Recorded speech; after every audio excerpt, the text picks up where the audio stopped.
The biggest story of the week is that the Jets traded with the Colts to move up to the number 3 overall pick in this year's NFL draft. I love it. It's fantastic. The Jets are going for it, man. It's fantastic. The Jets realize they need a franchise quarterback, and they are doing everything they can to make it happen. I really hope the Browns and the Giants are taking notes. I hope the Browns and the Giants learn from what the Jets are doing, because they are doing it right. I pretty much everybody in the media agrees that is the right move for the Jets to make. Now, this trade, the Jets moving up to the number 3 overall pick, has a huge impact on every other team in the top 10 of this year's NFL draft. Everybody in the top 10 just got really excited because how about this? Everybody in the top 10 is either panicking or very excited. If you're looking to pick a quarterback, you're now panicking. If you were not looking for a quarterback, you got really excited because you're more likely to get the guy that you want. The first 3 players in this year's NFL draft will be quarterbacks. If it's not, I will be shocked. I would bet a steak dinner. I can almost guarantee number 1, number 2, and the number 3 overall pick will be quarterbacks. It could be the first 4 or 5 picks could all be quarterbacks. That would not shock me. In fact, I'm so bullish, and I believe this so strongly, I have done it in my own mock draft. Here's my new top 5. These will be the first 5 picks of this year's NFL draft. Number 1, I'm predicting that the Browns will draft Sam Darnold with the number 1 overall pick. The Browns will pick a quarterback, Sam Darnold, with the number 1 overall pick. Then the number 2 overall pick, I'm predicting that the Giants will pick Josh Rosen, the quarterback from UCLA. With a 3rd overall pick, the Jets will pick Baker Mayfield. The number 4 overall pick, the Browns. Hey, everybody's going to be super happy. The Browns are going to draft Saquon Barkley. And with the number 5 overall pick, this is the one I am the least confident in, but I think it's what could happen. I believe the Broncos will draft Josh Allen. I'll get there in a minute. We're going to come all the way around. We're going to discuss all 5 of these picks, why I believe they are the way they are. But first, I want to start with this. The Jets moving up in the draft puts tremendous pressure on both the Browns and the Giants. See, the Browns have wanted to, and you've heard the narrative that the Browns want to pick Saquon Barkley with the number 1 overall pick. They want to pick Saquon Barkley 1, wait to see who the Giants select, and then pick whatever quarterback is left. Now they can't do that, because whatever guy you want is far less likely to be there at number 4. What if you want Baker Mayfield and then the Jets take him? What if you want Sam Darnold and then the Jets take him? You can't do that now. Now, the Browns have to pick a quarterback with the number 1 overall pick. The Browns will pick Darnold with the 1st pick and Saquon Barkley with the 4th. I strongly believe, for 2 reasons, the Giants are picking a quarterback with a number 2 overall pick. First off, I have never bought the narrative that the Giants are not going to pick a quarterback. It's stupid. Think about this for a minute. If the Giants were still unsure what they were doing, what narrative would they want out? They have a 37-year-old quarterback, Eli Manning, on their roster. If they're not going to pick a quarterback, you don't want the narrative out there that they're looking at quarterbacks for no reason. Because what if you pick Saquon Barkley and then you made Eli Manning angry for no good reason at all? So of course the Giants came out and said, we're not even looking at a quarterback because you have Eli Manning. You don't want to make Eli Manning angry for no reason. Now the Giants need a quarterback. They should draft a quarterback with the number 2 overall pick. Why? Because the Giants have been picking quarterbacks later in the NFL draft for years. Remember Ryan Nassib? Remember Davis Webb? Davis Webb's terrible. You know how I know that? The Giants went 3-13 last year. If they were any good, they would have played him. Yet they played Eli Manning all year. Giants went 3-13. And Eli Manning, again, by the way, he is 37 years old. It is time for a new quarterback for the New York Giants. But are you telling me that? You're really telling me that the Jets, who just moved up to the number 3 overall pick, to pick a quarterback, the Jets are about to pick a quarterback, and the Giants are going to sit there idly by and do nothing.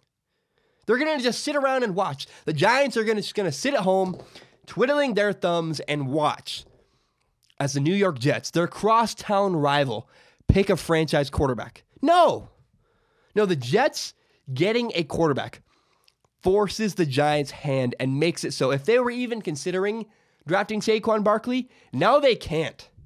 They can't let the crosstown rival get a franchise quarterback. Well, they have nothing. They have 1 year left of Eli Manning, and that's it. Now, an interesting wrinkle to the whole equation is that the New York Jets just signed their starting quarterback from last year, Josh McCown, to a 1 year deal worth $10 million. They also went out and signed the former Vikings quarterback, Teddy Bridgewater, to a 1 year deal.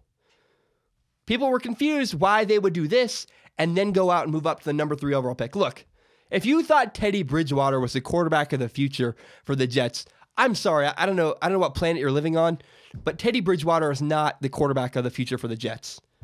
And Josh McCown, I love him. Josh McCown will probably start day 1 next year of the NFL season. Josh McCown is a coach. For all intents and purposes, Josh McCown is there to coach and teach the rookie quarterback how to be a professional. Josh McCown is a coach. Teddy Bridgewater, therefore, is insurance. That's all it is.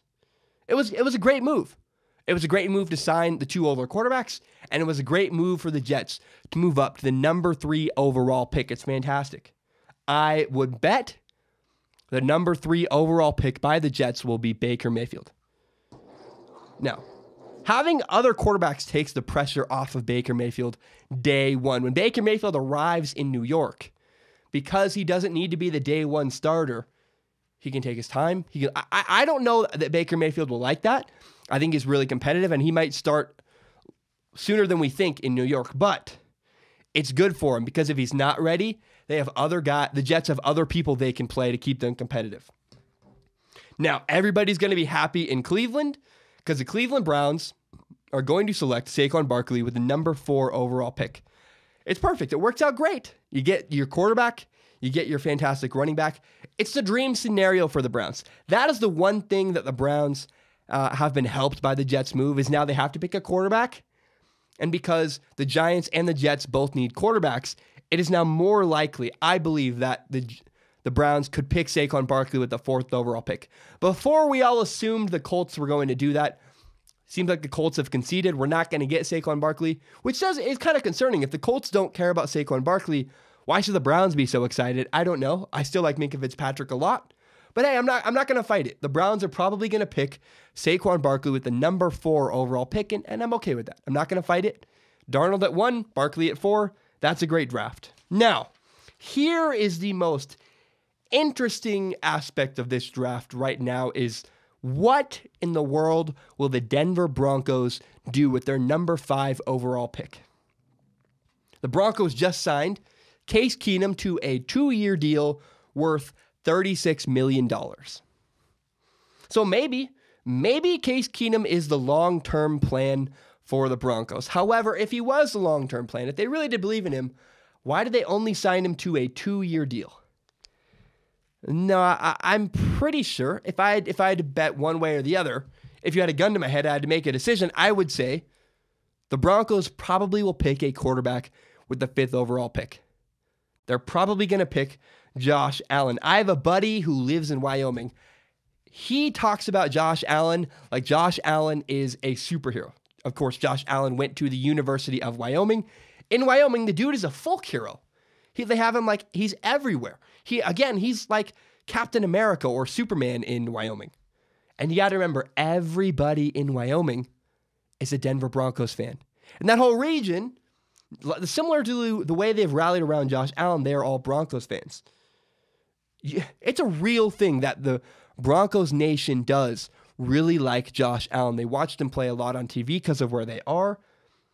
It's very possible that Josh Allen ends up in Denver. Now, again, Josh Allen with the 5th overall pick going to the Broncos. The Broncos picking a quarterback at all. That is the one pick of the 5 I selected. That is the one I'm the least confident in because it's very possible the Broncos are committed to Case Keenum. I mean, they gave him $36 million. That's not a small contract. $18 million a year. Maybe the Broncos are extremely committed to Case Keenum, and in that case, it would make sense to use the 5th overall pick to get a playmaker, to get someone who can help you make a run at a Super Bowl. However, if Case Keenum was the guy who could do it with a good roster, could you not make an argument he would have done it last year? I'm extremely up in the air. I think it's very possible and likely. I believe it's likely the Broncos pick a quarterback with the 5th overall pick, and that quarterback will either be Baker Mayfield or Josh Allen. By the way, I like Case Keenum. I hope you know that. Good dude. I think he's improving. He's getting better every year. I just don't know if the Broncos are committed to him or not. Thank you so much for watching this video. I really appreciate it. You can subscribe to Strong Opinion Sports on iTunes, on SoundCloud, on YouTube, also on Google Play. Thank you so much. If you really want to help me grow Strong Opinion Sports, though, tell your friends about the show on Facebook, on Twitter, on Instagram. Share this with your friends. Tell the world about Strong Opinion Sports. Subscribe and help me grow by telling your friends about this podcast. Thank you so much.